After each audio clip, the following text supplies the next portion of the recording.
Hello and welcome. I am Dr. Lara, a clinical pharmacist specializing in functional medicine, as well as a certified yoga teacher and Reiki master. I run a truly integrative health coaching practice encompassing functional medicine lab testing, yoga and meditation, and a sprinkling of Reiki energy medicine. Join me here on Light Body Radio to break through your health plateau and come into alignment with your natural vitality.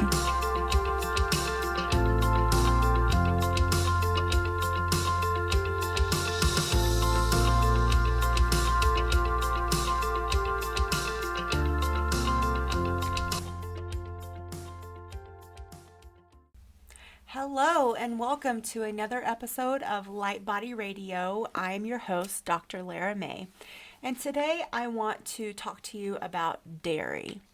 Now, some of you may have a long and loving relationship with your creamer or your milk with your cereal in the morning, or maybe it's your ice cream or whatever form of dairy. It could be even cheese that you choose to partake in and have part of your regular eating habits. But I would like to just give you a little taste of the truth about dairy, and you can take it or leave it. But I will say for myself, when I finally let go of the dairy in my life, my health got phenomenally better. I was able to finally get rid of all my chronic allergies. I got rid of this chronic mucusy gook that I always had hanging out in the back of my throat. My skin cleared up. I no longer had this cyclical acne problem that I just couldn't seem to get rid of. So there were a lot of things personally for me that improved when I finally let go of the dairy. And it was hard for me because for me, I enjoyed, milk in my coffee or tea, and I enjoyed, ice cream every now and then. But for me, it was cheese. Cheese was my love affair. And every now and then I would still let myself have some cheese, but overall I have released the dairy from my life, and I want to talk to you about why, and maybe with a little bit of extra knowledge under your belt, you will consider your own relationship with dairy.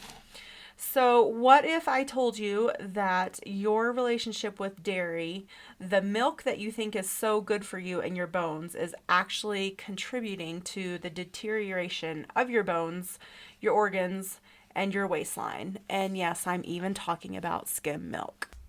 At this point, I also want to point out that I am specifically talking about factory farmed dairy. So that is dairy that is pasteurized and processed and contains a whole bunch of hormones and added chemicals, and it's fortified with vitamins for a very specific reason. And I'll go into all this, but I just want to point out that for my raw dairy farmers that I love, and for the people out there that consume raw dairy, this is not part of that. So there are two things that make cow's milk products so bad. First, the protein molecule in cow's milk is really difficult for the human body to break down, which means it will leave waste residue in the body, and it'll really pile up if you consume it regularly. Remember, cow's milk was designed for baby cows, not humans. Also, the milk is pasteurized, so any good attributes it might have had when it came out of the cow, even if the cow was raised in the best way possible, has now been cooked out of it and killed. So, however, butter and cream, since they don't contain this casein-heavy protein, are much easier to break down and are still acceptable for you in small quantities. And so if you're a bulletproof style eater or a paleo person, then definitely you can still have your ghee and your grass-fed butter. So, if you feel adventurous, I encourage you to maybe start looking into making your own nut milk. But a little bit more about why cow's milk and dairy should probably be avoided. In order for calcium to be properly absorbed and not leached from your bones, magnesium has to be present. Dairy products actually contain very little magnesium. So as an alternative, I encourage you to ramp up your intake of leafy greens, which contain both calcium and magnesium in the perfect ratio for optimum calcium absorption. Despite the fact that American women have been consuming an average of 2 pounds of milk per day for their entire lives, according to the National Institute of Disability Research, it is estimated that 30% of postmenopausal Caucasian women in the U.S. have osteoporosis of the spine, hips, or arms. That's pretty staggering. So if milk is so great for us, then why are so many women still suffering from osteoporosis? Now, granted, osteoporosis is a complicated process and it's not just about your intake, but it is a big factor. Another reason that you should probably start to put some distance between yourself and your favorite dairy product is all of the growth hormones and antibiotics that are injected into the cows to produce milk enter directly into our bloodstream, and then we consume the milk products, which means we also consume these hormones and antibiotics. And if you think that these don't have a systemic effect on you and your health, you unfortunately are sorely mistaken. So that could be another reason why so many people start to feel so much better once they get rid of the dairy in their lives. Milk is one of the most mucus-forming foods that we can consume. It should come as no surprise that American children suffer to such a great extent of asthma, allergies, ear infections, and colds, and they're reared on formula, cow's milk, dairy-rich diets, and their bodies become laden with mucus buildup in just a few short years. Dr. Christian Northrup states, "Dairy is a tremendous mucus producer and a burden on the respiratory, digestive, and immune systems." She says when patients, quote, eliminate dairy products for an extended period and eat a balanced diet, they suffer less from colds and sinus infections. Now, again, I can speak to this personally. I was raised on cow's milk, the most typical skim milk that you can find in a grocery store. I really enjoyed it, but I also had chronic sinus infections, which bought me at least 1, if not 2 rounds of antibiotics every single year. And this went on all the way from, I think I started having ear infections when I was 2, and I had chronic sinus infections all the way up until when I gave up dairy, which was in, I think, 2014. So from 2014 to 1982, I was drinking milk, having chronic sinus infections, always plugged up with mucus and snotty. I had chronic postnasal drip, all of these things so inflammatory. And it was just so simple. When I gave up the dairy, so much of it cleared up. So I really want you to think about this if you're out there and you're suffering with any of these, chronic inflammatory things. It might be asthma, it might be chronic allergies, or maybe it's even seasonal allergies. If it's even seasonal allergies, I would challenge you to give up dairy during these times where you're going to have flare-up, and see if your flare-up is even just the slightest bit less intense. Did you know that dairy can also block iron absorption, resulting in a reduced red blood cell count, which causes anemia? So if you're one of the many women out there that are suffering with an iron deficiency anemia, that's another reason on our list to think about eliminating dairy from your diet, because if you're trying to rebuild the iron in your blood, then that calcium that is in the dairy is actually going to fight for the absorption in your GI tract, preventing the iron from being absorbed. Pasteurized dairy intake is also linked with thyroid conditions and diabetes. And this is mainly, in terms of diabetes, it's really linked to all the lactose sugar. So again, like we already mentioned, the growth hormones, and there are so many other contaminants that the factory farm cows either absorb or exposed to, or maybe they're fed GMO corn. And so that GMO corn, as it's ingested and metabolized in them, is definitely affects the milk that they excrete that then now you are consuming, which is causing inflammation throughout your body. So the most healthful sources of calcium are leafy green vegetables like kale, dandelion, Swiss chard, and these are highly absorbable forms of calcium. So just remember that you don't have to have dairy to get your calcium. And like I mentioned earlier, the dairy that is out there on your grocery shelf does not have enough magnesium in it for it to truly be absorbed correctly. So I don't know if you're taking a magnesium supplement, but I would encourage you next time you go to your doctor, have your magnesium levels tested. Make sure you have enough magnesium in your body. If not, talk to your doctor or healthcare provider about a magnesium supplement. And again, I'm going to sound like a broken record. Eat your leafy greens because that's where you get lots of calcium and magnesium and iron as well, since we talked about having some iron deficiency anemia. So that's all about the dairy today. I hope this just gives you some information and stuff to think about. And I also want to talk about today pH balance and alkalinity in the body. So the balance of acid and alkalinity within the body is referred to as the pH. And it is measured on a scale ranging from 1 to 14, 1 being acidic and 14 being alkaline or basic. A neutral pH, which is right in the middle, is for the human body is 7.35 or 7.4. And maintaining this balance is vital. And our bodies do an amazing job with maintaining this balance for us through a system called the buffer system.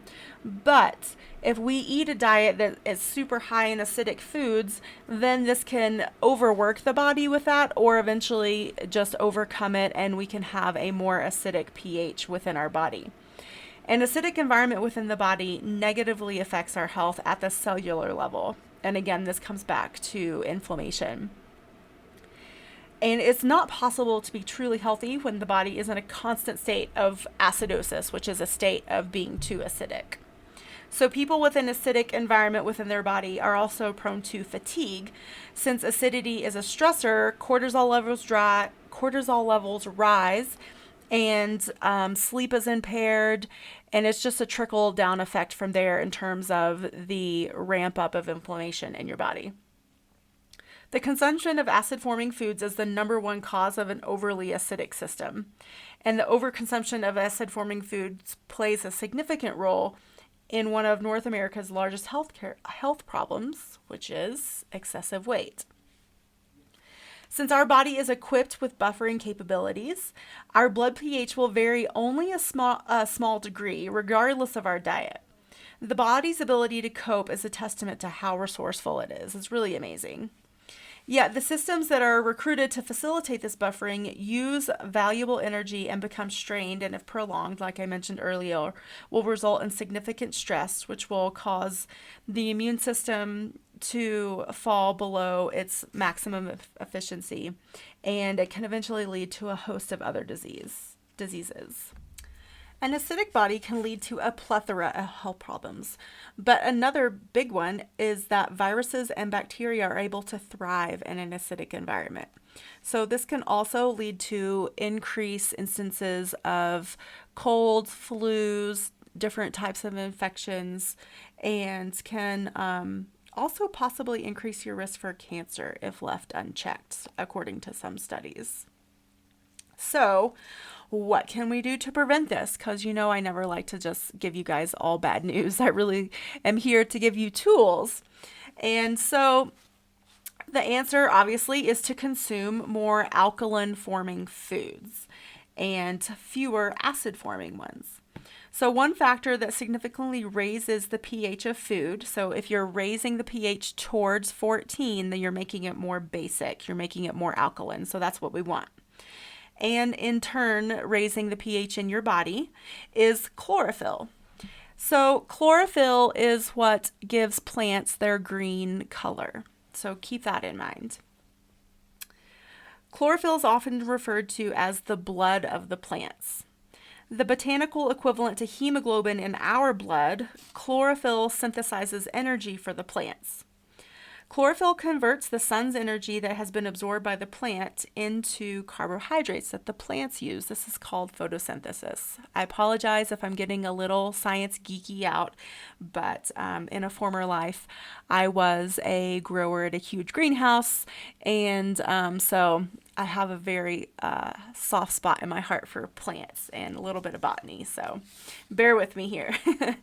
Chlorophyll is also linked to the body's production of our body's production of red blood cells. So making daily consumption of chlorophyll-rich foods is super important for ensuring the body's constant cell regeneration and improving oxygen transport in our bodies and therefore our energy levels. Optimizing the body's regeneration of blood cells will also contribute to peak athletic performance if that's something that you're working towards. It's always something that I seem to be constantly striving for. So, although some foods test as acidic, they produce an alkalizing effect once digested. For example, citrus fruits and balsamic and apple cider vinegar are all technically acidic if you were to test them with a pH stick, but when consumed, they become highly alkaline forming. So that's important to keep in mind too. So I'm going to run through a list of vegetables that are highly alkaline forming, so you'll have something to work from. Asparagus, beets, bell peppers, broccoli, carrots, cauliflower, celery, chicory, cucumbers, dill, green beans, leeks, all leafy mixed greens, onions, parsley, parsnips, peas, sea vegetables, all sprouts, and zucchini. These are all vegetables that are highly alkaline forming. So when you eat them, as they're digested in your body, they will benefit your pH and help you lean towards a more alkaline pH.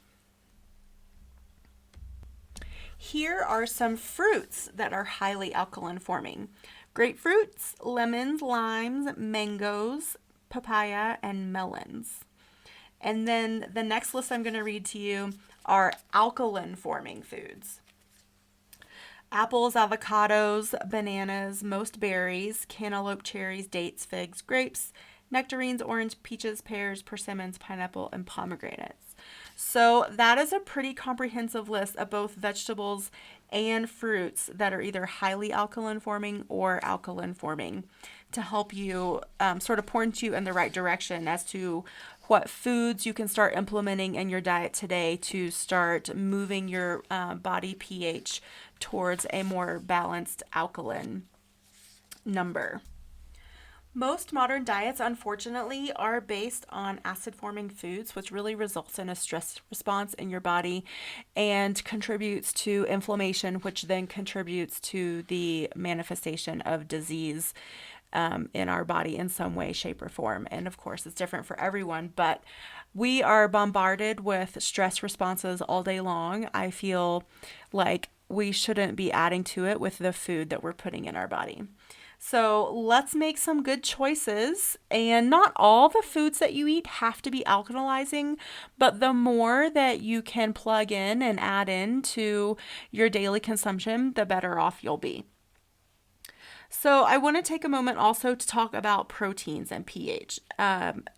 If you might know, maybe you don't know, proteins are composed of amino acids. So obviously the word acid is in amino acid, and that's what makes up protein. So that's going to have some effect on your pH, one would logically deduce, right?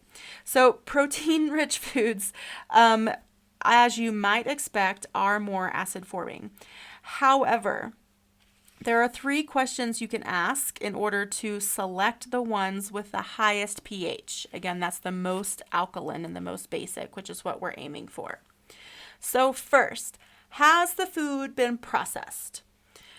You should be asking this with, when you're trying to figure out what you should choose anyway, because in general, you want to eat the least amount of processed food processed foods possible.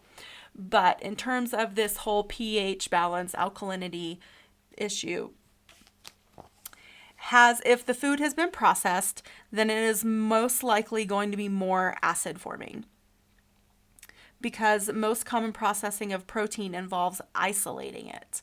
And this is done by removing the carbohydrate and the fat and creating protein isolates.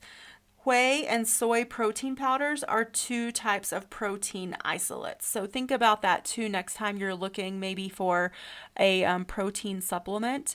If you see the word isolate, you really want to stay away from it, because it's just going to add to the acidity within your body.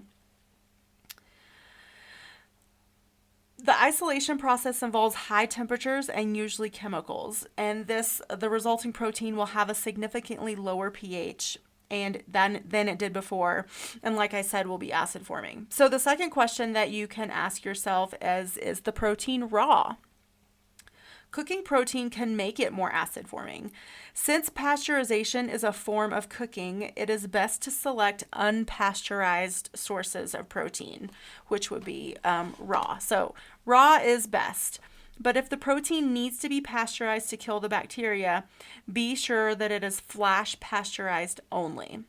Flash pasteurization is a process by which the protein is heated just long enough to reduce the proliferation of harmful bacteria, but not long enough to significantly affect the protein quality and structure. So the first two questions consider the food's manufacturing. The less altered by processing and cooking, the better. So again, is it processed, and is it cooked or raw? The third question is, does the protein source contain chlorophyll? We already talked about chlorophyll and how great it is. Since chlorophyll is very alkalizing, the protein containing it will have a high pH. An easy way to determine chlorophyll content is to look at the color. Is it green? And you probably are thinking protein and meat, but don't forget about your plant-based protein. So that's why you're going to look to see if your protein is green. If your meat is green, please don't eat it. That's probably really bad. So hemp and many types of peas, legumes, dark green leafy vegetables, and seaweeds, although high in amino acids and therefore protein, are also high in chlorophyll, pH balancing, and really good for you.